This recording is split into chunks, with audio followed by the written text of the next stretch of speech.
স্বপ্নে সাপ মেরে ফেলতে দেখলে কি হয়? কেউ যদি দেখে যে স্বপ্নযোগে তাকে এসে সাপ কামড় দিয়েছে অথবা তার পাশ দিয়ে সাপ হেঁটে যাচ্ছে, এটা দেখে সে সাপকে পিটিয়ে মেরে ফেলেছে, তাহলে সেটা আসলে কি ভালো লক্ষণ না খারাপ লক্ষণ? এটা কি স্বপ্নদোষটা জীবনে অনাবিল সুখ শান্তি বয়ে আনবে, নাকি অকল্যাণ আর অনিষ্টতা চেপে বসবে? অনেক সময় আমরা কিন্তু এই ধরনের স্বপ্ন দেখে থাকি।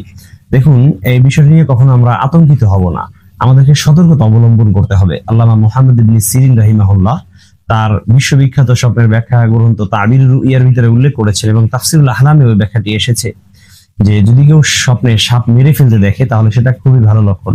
এর দ্বারা বোঝা যায় শত্রু তার কাছে পরাস্ত হবে, শত্রু দমন হয়ে যাবে, শত্রুরা তাকে কোনো প্রকারের ক্ষতি সাধন করতে পারবে না, তার উপরে কখনো অ্যাটাক করতে পারবে না, হামলা করতে পারবে না।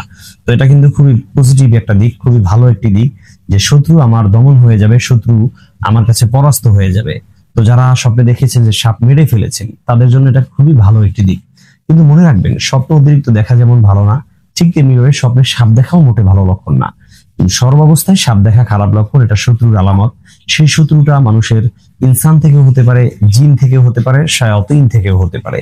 যদি শয়তান থেকে আপনার শত্রু হয়ে থাকে, শয়তান আপনাকে ইবাদত থেকে বিমুখ করতে চাবে, শয়তান আপনাকে আল্লাহ তাআলার যে ইবাদত আছে, আনুগত্য আছে, সেটা থেকে আপনাকে পথভ্রষ্ট করতে চাবে। আর যদি কোনো জিন হয়ে থাকে, ভূত প্রেত দেওজালিষ্ট, এগুলো যদি আপনার শত্রু হয়ে থাকে, তাহলে তারা আপনার উপরে অলৌকিক ভাবে আপনার দৃষ্টির অগোচরে আপনাকে বড় ধরনের কোনো ক্ষতির ভিতরে ফেলতে চাবে।